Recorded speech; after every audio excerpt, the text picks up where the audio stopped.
raadiyoo sagalee Ameerikaati.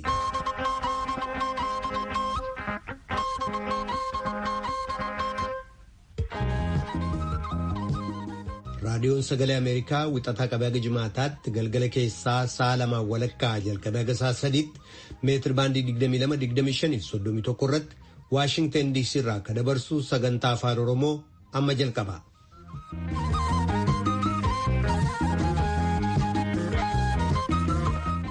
Fagoof dhiyoodhaa raadiyoo intarneetii saatalaayitiin Naayilsaatii fi feesbuukiidhaan kanneen sagantaa keenya hordofaa jirtan dhaggeeffatoota keenya jaallatamoo akkam ooltan. Kamisa sadaasa 5 bara 2020 akka lakkoobsa Itoophiyaatti immoo onkoloolessa 26 bara 2013 keessummeessaan keessanarraa ni namoo daandiiti. Paarlaamaan Itoophiyaa labsii yeroo muddamaa kaleessa manni maree ministeerotaa murteesse raggaasisee jira. Naannoo Benishaangul Gumuzitti mootummaan hin jiru jechuudhaan namoonni akka raawwachuudhaaf socho'aa jiran 37 qabaman jechuudhaan koomishiniin poolisii naannichaa beeksisee jira. Uummanni Ameerikaa immoo eega filannoof sagalee isaa kennee guyyaa tokko booda bayii lakkoofsa sagalee ka xumuraa dhaga'uudhaaf eeggataa jira. Kanneeniif kabiroodhaaf aga xumura sagantaa keenyaatti nu waliin turaa jenna dhaggeeffatoota keenya. Piroodyuusariin Tamsaasarraa Biraan Haayiluu, Tamsaasa intarneetii fi miidiyaa hawaasummaa akka qindeessitu immoo Tigisti Gammeetii oduuf gara jaallanneettan sin dabarsa.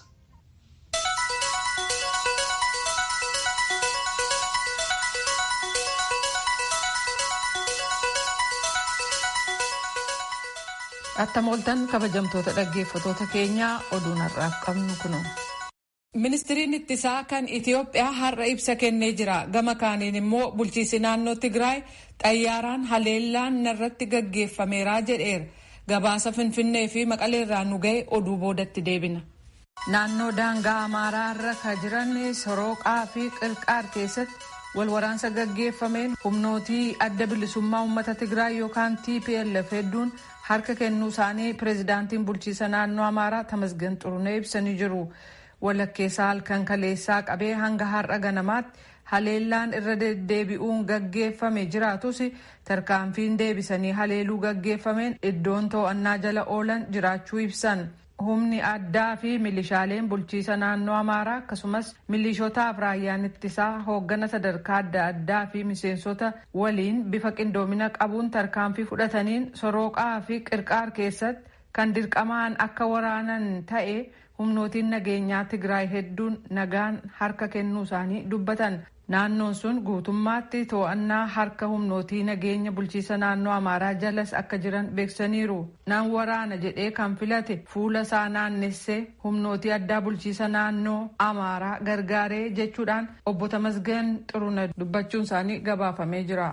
Biyya ani hin hoogganne diigamuu qabaa kan jedhee TPLF raayyaa ittisaa biyya eeguu irratti haleellaa geessisuunsaa gocha miiraa faamilee Itoophiyaa irraa eegamu miti jechuun ittaanaa pireezidaantiin bulchiinsa naannoo uummattoota Itoophiyaa gama kibbaa obbo Ristuu Yirdaa'u ibsa kennaniin hubachiisaniiru. Hiwaat waggootii darban yeroo biyya hoogganaa turetti diinagdee siyaasaaf dhimmootii hawaasummaa biyyattii irratti miidhaa hedduu geessisee jedhanii waamicha nagaa mootummaa biraa dhiyaate cinatti dhiisuun biyyattii iddoo adda addaa keessatti tasgabbii dhabiinsaa fi jeeqamsi akka jiraatu hojjetaa ture jedhan. Pireezidaantiin bulchiinsa naannoo Sidaamaa obbo Dastaa Laaddaam gama isaaniitiin abdii kutateera kan ittiin jedhan gartuun Hiwaat mooraa raayyaa ittisa biyyaa irratti gochi raawwate biyya diiguuf yaalii ifatti godhee jedhan. Mootummaan federaalaa gocha diiggaa irra deddeebi'ee dhaqqabe ittisuuf duula waraanaa jalqabe jechuudhaan obbo Dastaan irraa ittisan gaafatamanii jiru. Kanaafis obbo Lidatu Ayyaaleew ragaa ittisaa gaafa sadaasa 16 bara 2013 mana murtii ol aanaa godina Shawaa Bahaatitti akka dhiheeffatan manni murtichaa ajajeetiniin jira. Dhaddacha gama biraatiin mana murtii waliigalaa Oromiyaa dhaddacha bahaa damee magaalaa Adaamaa irratti himannaa sanada mootummaa ce'umsaa qopheessuutiin kan himataman obbo Lidatu Ayyaaleew falmii gamaa gamanaa mana murtichaatiif dhiyaatee ture. Kan sagaleen jiru akka barreeffamatti dhiyaateetiniin manni galmee mana murtichaa onkoloolessa 20f akka mana murtiif dhiheessu beellamameetiniin ture.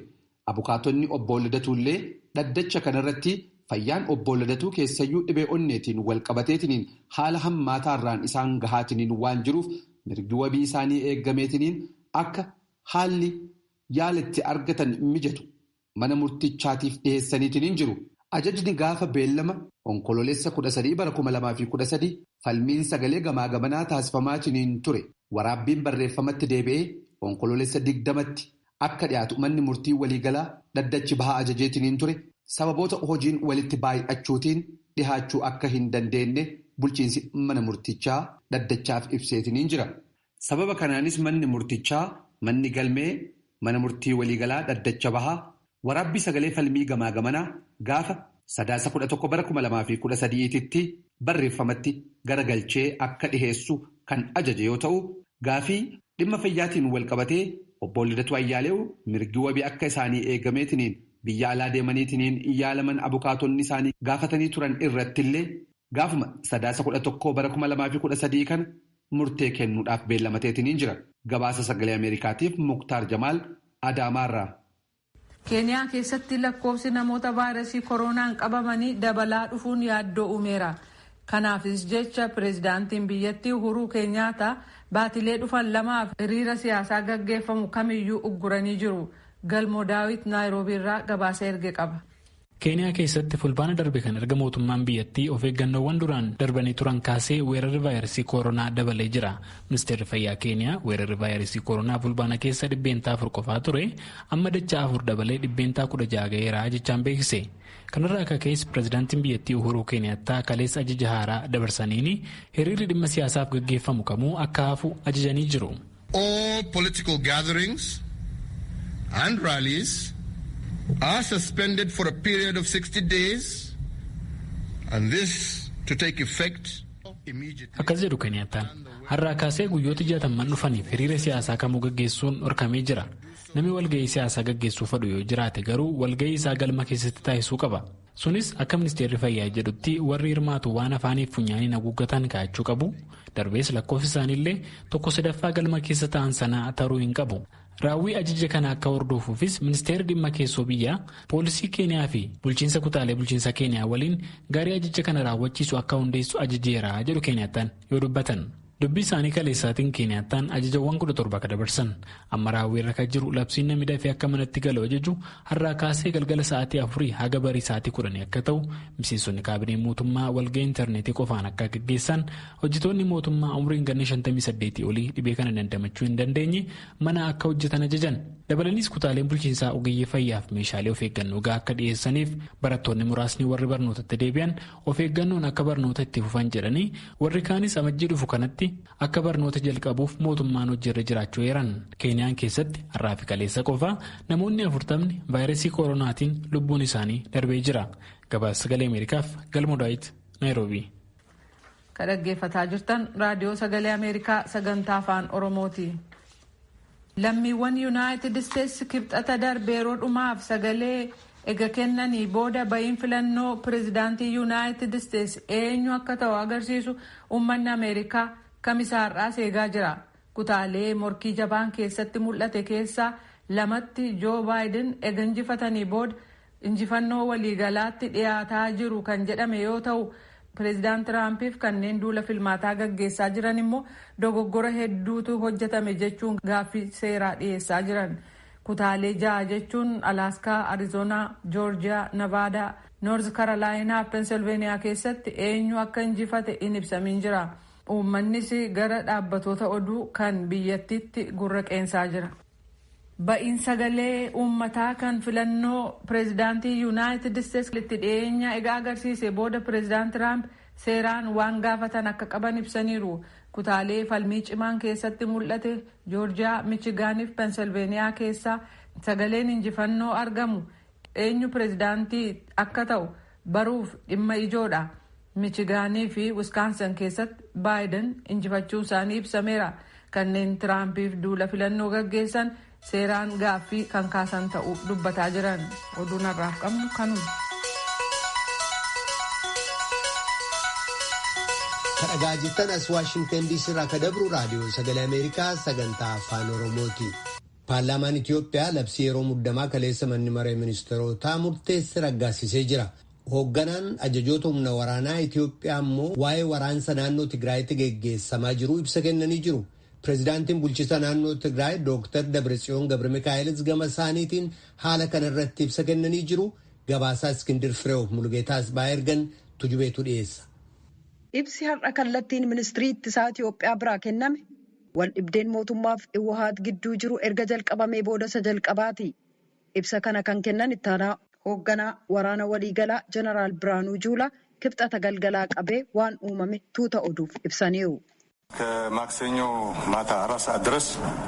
Hanga kibxata galgalaa sa'a 4tti biyyi keenya sochii idilee keessa oolte. Galgala sa'a 4 irratti raayyaan waraana biyya keenyaa kan murna gama kaabaa haleellaan eegamneetu irra ga'e. Weerara kana kan raawwate humna alaa miti yookaan immoo hidhatee shiftaa ta'e kan mootummaa lolu miti. Qaamuma mootummaa keenyaa kan ta'e mootummaa naannoo Tigraay raayyaan ittisa biyyaa isa eegaa jiruu fi waraanichi mootummaa kooti kan ittiin jedhu uummatichis mootummaa kooti kan ittiin jedhu keessa kanneen jiran humnoota finxaaleeyyii murtaa'oon of ijaaranii erga turanii booda addaddummaa siyaasaa mariin ni hiiku jedhamee ituma eegamu waggoota 20 darbaniif uummata Tigraayiif mootummaa naannoo dabalatee waraana eegaa ture irratti haleellaa raawwate jedhan. Gama biraan naannoo Tigraay keessa akka ture meeshaa waraanaa mara to'annaa jala oolchinee jirra jechuudhaan ittaanaa pirezidaantiin mootummaa naannoo Tigraay Dr. Dabratsiyoon Gabra Mikaa'el ibsaniiru. Itti dabaluudhaanis karaa nagaa barbaanna garuu waraanni barbaachifnaan weerara nutti dhufu dura dhaabbachuu dandeenya jedhan jechuudhaan Mulugeetaa Asbaa Maqaleerraa gabaaseera. Xiinxaltoonni siyaasaa tarkaanfiin Abiyyi naannoo Tigraay waliin walitti bu'iinsa yeroo dheeraa dhaqqabsiisuu mala yaaddoo jedhu qabaachuu isaanii ibsan. Dhaaba rakkoo nageenya addunyaa keessaa qoratu ICG'tti xiinxalaa dhimma Itoophiyaa kan ta'an Wiil Deevidson appii ergaa dabarsuun raadiyoo sagalee Ameerikaaf akkas jechuun ibsan. Asirratti balaan inni guddaan hooggana Iwwahaat dhabamsiisuuf giddu seeninsi federaalaa gam kamiinuu salphaan ta'u. Sababni isaas Tigraay hanga tokko meeshaa nageenya eegsisu cimaa qabdi. Mootummaan naannoos uummata Tigraay biraa deeggarsa murtaa'e qabaa jedhan. Dhumarrattis ministiriin ittisaa Yuunaayitid Isteetsi Maayik Poompeyoo addi bilisummaa uummata Tigraay maadhee waraana biyyoolessaa naannoo Tigraay irratti haleellaa oofuun hedduu nu yaaddesse jedhaniiru. Nageenya bakkatti deebisuu akkasumas muddammi jiru battala akka tasgabbaa'ullee gaafataniiru. Kun raadiyoo sagalee Ameerikaa sagantaa afaan Oromootti dhaggeeffatoota keenyaa gara gabaasaa itti ceena. Naannoo Benishaangul Gumuzitti mootummaan hin jiru jechuudhaan namoonni yakka raawwachuudhaaf socho'an. Naannoo Benishaangul Gumuzitti mootummaan hin jiru jechuun namoonni yakka raawwachuuf socho'aa turan 37 to'ataman jechuun koomishiniin poolisii naannichaa beeksisee jira. Haaluma wal fakkaataadhaan naannoo Gaambeelaa keessattis miseensonni waatiif Oneeg Shanee sabaaf sablammoota walitti buusuudhaaf socho'aa turan 19 qabaman jechuun haaluma wal fakkaataan naannoo Gaambeelaa keessatti miseensonni waatiif Oneeg Shanee sabaaf sablammoota walitti buusuudhaaf socho'aa turan 19 qabaman jechuun tajaajilli odeeffannoof nageenyaa biyyaalessaa dubbatee jira. Naakoor Malkaatu Finfinneerraa gabaase. Komishinarri Komishinii Poolisii naannoo Benishaangul Gumuz Abdulaziz Mohammed ibsa gabaabaa gaazexeessitoota biyya keessaaf har'a kennaniin qaamolee finxaaleeyyii mootummaan hin jiru jechuudhaan yakka raawwachuudhaaf socho'aa turan qabnee jirraa jedhan namoota 37 qabuudha kan isaan dubbatan.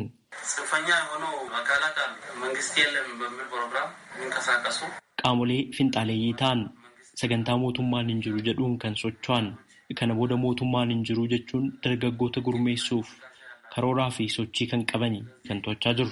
Nuti hundi keenya walqixaa ati mootummaa taanaan anis kanaan booda mootummaadhaa ati nama dhuunfaa taanaan anis nama dhuunfaadha jechuun mootummaa beekamtii dhorkachuutu jira. Akkasumas yakka raawwachuu fi olaantummaa ofii mirkaneeffachuudhaaf qaamolee socho'antu jiru. Magaalaa Asoosaa keessatti qofa miseensota Iwwahaat abbootii qabeenyaa fi hangoota mootummaa 30 ta'an kan hiine. Sochiin kun itti fufaa. Tarkaanfii kaleessaa halkan fudhanneenis namoota miseensota shaneetii jedhamanii shakkaman 7 qabnee jirra. Walumaa gala dheengaddaa hanga kaleessa galgalaatti namoota 37 qabnee jirra jedhan. Sochiiwwan wal fakkaatoo jiraachuu malu jechuun shakkuudhaan naannoo daangaattis qaamoleen nageenyaa to'annoo cimaa akka adeemsan bobbaasuu isaaniiti kan dubbatan Komishinar Abdullaaziz. Komishinarichi itti dabaluudhaan Benishaangul Gumuz naannoon hidha haaromsa guddicha Itoophiyaatti hojjetamaa jiru waan ta'eef eegumsa gochaa jirraa jedhan. Ijni uummata Itoophiyaa hidha haaromsaarra waan jiruuf itti gaafatamummaa fudhannee hojjetaa jirra. Qabeenya uummata Itoophiyaa eegaa jirra. Amantaa nutti kenname galmaan ga'uudhaaf kan hojjechaa jiru jedhan. Haaluma wal fakkaatuun naannoo Gaambeellaattis Hoowaat yookaan adda bilisa baasaa uummata Tigraay irraa ergama badii fudhatanii sabaaf sablammoota walitti buusuudhaaf socho'aa turan jechuun namoonni shakkaman qabamuu isaanii tajaajilli odeeffannoof nageenya biyyaalessaa beeksisee jira. Tajaajilli odeeffannoof nageenya biyyaalessaa Itoophiyaa ibsa sabaa himaalee biyya keessaaf ergeen humnoota badii Hoowaat jedhe 6 fi mootummaan ABO Shanee jedhee kan waamu namoota 19 qabuusaa beeksisee jira. Naannoo Gaambeellaa keessatti sabaaf sablammiilee walitti buusuudhaaf karoorri isaanii fashalaa'uun namootni kunneen qabamaniiru jedha ibsi tajaajilichaa. Miseensota ABO Shanee qabaman jedhame ilaalchisuudhaan mootummaan ABO Shanee jedhee kan waamu isaan ammoo waraana bilisummaa Oromoo jechuun kan of waaman dubbii himaa zoonii lixaa kan ta'an bilisummaa guutaa bilbilaan argachuuf yaaliin goone hin milkoofne. Haa ta'u malee gaaffiif deebii kanaan dura taasisaniin waraanni bilisummaa Oromoo Oromiyaan alatti bakka biraattiin socho'u jechuun deebii kennanii turan. Waldhabdeen mootummaa federaalaaf Hoowaat jidduutti uumamee ture gidduu kana gara waraanaatti adeemuun isaanii yaadatama. Naannoleen biyyattii keessatti argamanis mootummaa federaalaa deeggaruu isaanii ibsaa turuun isaanii akkasuma ni yaadatama. Raadiyoo Sagalee Ameerikaaf Naakoor Malkaa Amboorraa. Kadhagaa jirtan as Waashingtan DC irraa kadabru Raadiyoo Sagalee Ameerikaa sagantaa afaan Oromoo. Eega filannoof sagalee isaa kenne guyyaa tokko booda bahii lakkoofsa sagalee ka xumuraa dhaga'uudhaaf eeggataa jira. Ijawwan namootaa yeroo ammaa kutaalee wal dorgommiin cimaan keessatti geggeessame xiqqoo kanneen bahiin lakkoofsa sagalee isaanii pirezidaantii amma taayitaarra jiran Doonaald Tiraampiif dorgomaa isaanii ittaanaa pirezidaantii duraanii Joo Baayiden keessaa eenyu akka pirezidaantii ittaanu ta'u murteessurra jira. Gabaasaan Paatsii Wudaakuswaaraa ka Waayit Haawus irraa ergame akka ibsutti kutaa walfalmiin guddaan keessatti geggeessame kutaa Pensilveeniyaa keessa dabalatee namoonni xumura filannichaa dhaga'uuf yaaddoof qalbii rarra'een eegaa jiru. Waan gaarii yaadaa eeguun yaalaa jiraa jetti Moonik magaalaa Filadelfiyaarraa. Biyyoota ijoo ta'an aga tokko keessatti ammallee sagaleen lakkaawamaa jira. Garuu kutaalee marsaa filannoo dabree pireezidaantii Tiraamp keessatti injifatan Michigaan Wiskaansan keessatti Joo Baayiden injifachuun eega labsamee booda Baayiden sagalee elektoraal kooleej yookaan immoo gurmuu bakka buutota pireezidaantummaa murteessuuf sagalee kennanii kan injifachuuf yoo xiqqaate sagalee 270 guutuun barbaachisu ka guutuu danda'an ta'uu dubbatan. I'm not here to declare that we've won, but I am here to report when the count is finished, we believe we will be the winners. Injifannee jirra jedhee ibsuuf miti kanan as ba'e. Garuu yoo sagaleen lakkaawamee xumurame nuti akka moonu amantaan qabu dubbachuufan dhufee jedhan Baayiden. Kutaan Joorjiyaa akka dur baratametti kutaa paartii Riippaabilikaaniiti. Kutaa wal dorgommiin cimaan keessatti geggeessamu. Magaalaaleef andaarawwan magaalaalee keessa kanneen jiraatan Baayideniif sagaleen kennan tarii carraa injifachuu kennuufi malan. Otuma sagaleen lakkaawamaa jiru pireezidaanti Tiraamp kaleessa kutaalee akka Pensilveeniyaa, Joorjiyaa, Noorz Kaarolaanaa fi Michigaan keessatti nan injifadha jechuudhaan fuula tiwiitarii isaanii irratti barreessanii turan.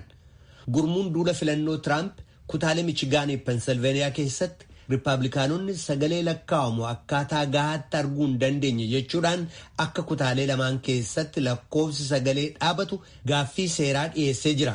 We want all voting to stop. We don't want them to find any ballots at 4 o'clock in the morning. Gara mana murtii muummichaatti deemna. Kenniinsi sagalee hunduu akka dhaabatu feena. Akka isaan ganama sa'aatii 4tti ka'anii sagalee kamuu argatanii itti galchan hin feenuu jedhan pireezidaant Tiraamp. Kana malees Tiraamp kutaa Wiskaansan bakka wal caalmaan bahii sagalee lameen gidduu baay'ee dhiphaa ta'e keessatti akka sagaleen irra deebi'amee lakkaawamu gaafatanii turan. Yuunivarsiitii Chicaagoo irraa hayyuun siyaasaa William Howell waa'ee gaaffii kana akkanatti ibsan. Either candidate in a case is free to ask for a recount when the margin is less than 1%. And so he can simply ask. Yeroo addaddummaan bahii sagalee dhibbarraa harka tokko gadi ta'u kaadhimamaan kamiyyuu akka sagaleen irra deebi'amee lakkaawamu gaafachuu danda'a. Gaaffii kana dhiyeessuu ni danda'a. Ta'us garuu seenaa dabrerraa akka baratametti keessa deebi'anii lakkaa'uun bahii lakkoofsa jalqabaarraa adda ta'e hin fidu. Kanaaf bahiin eegu waan fiduuf hin fakkaatu jedhan Howell. Deeggartoonni Tiraamp hedduun kaleessa galgala kutaa Arizoonaa magaalaa Finiksitti bakka sagaleen itti lakkaawamutti hiriira mormii ba'anii turan. Sagaleewwan agi tokko akkaataa ta'uu malutti hin lakkaawamne jedhu. Kanaaf bahiin sagalee filannoo ka kutaa Arizoonaaf kutaalee ka biroo mana murtiitti ka xumura argatu ta'uu mala. Dhaabbata Heritage Foundation jedhamurraa Hansi Spakowiski akkanatti ibsan. If there is any litigation contesting the counting of ballots, the rejection of absentee ballots, the extension of time. Waa'ee lakkoofsa sagalee irratti jechuun waa'ee sagalee namoota bakka hin jirretti sagalee kennanii fudhachuu dhiisuu fi namoota guyyaa filannoo hin jirreef yeroo sagalee itti kennan dheeressuu ilaalchisee walfalmiin jiraatee yoo seeratti dhiyaate ka seera duratti injifatame oliyyannaadhaaf gara mana murtii muummichaa deemuuf akka qophaa'u shakkiin qabuu jedhan Spaakoviskiin. Kana jechuun immoo eenyu akka filannoo kana injifate beekuuf guyyoota yookaan torbanoota iyyuu fudhachuu mala jechuudha. Afaan Oromooti dhaggeeffatoota keenya raadiyoodhaan meetir baandii 22-25-31 irratti akkasumas saatalaayitii Naayilsaatii fi feesbuukii keenya irratti kallattiidhaan nu argachuu dandeessu.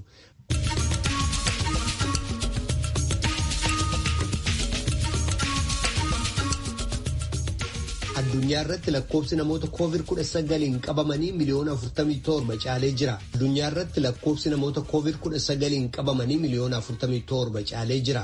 Waaltaan odeeffannoo vaayirasii koronaa kan Yuunivarsiitii Joons Hopkins akka ibsetti namoonni gammaatti vaayirasichaan du'an immoo miliyoona 12 oli. Qophiin fayyaa irraa kanatti fuuleffataa gabaasaa Maariyaamaa Diyaaloo jaalanneetu dhiyeessa. Yuunaayitid Isteetsi namoota dhukkuba COVID-19 qabaman miliyoona 9.3 qabaachuudhaan addunyaa irratti sadarkaa tokkoffaarra jirti jedha lakkoofsi kibxata kaleessaa argame. Hayyoonni akka akeekkachiisanitti vaayirasii koronaa kana to'achuuf Ameerikaa keessatti caalaatti irratti hojjetamu taanaan keessumaa baatiin qorraa seenaa yeroo jiru kanatti haala dhukkubichaa daran hammeessuuf jira. Daayirektara dhukkuboota daariqaa yookaan infekshinii fi dhaabbata Aurora Health jedhamu ka ta'an Dr. Robert Sitroomberg akka jedhanitti rates of growth are alarming. They seem to be lakkoofsi guddataa deemuun yaaddessaadha. Akkasa yeroo duraa sana hammaataa yookaan immoo daran hammaataa jira jedhan. Yeroo lammiiwwan Ameerikaa kibxata kaleessaa pireezidaantii filuu fi wiirtulee filmaataa deemanitti akeekkachiisi kun kenname. Irra hedduun namoota sagalee kennuuf gara wiirtulee deemanii vaayirasii koronaa ofirraa ittisuuf jecha tarkaanfii fudhatamuu qaban eeggachaa turan. Pireezidaant Tiraamp vaayirasii koronaa kana jetuffiin ilaalu torbanneenii fi biyyattii waliin ga'eeraa jedhu.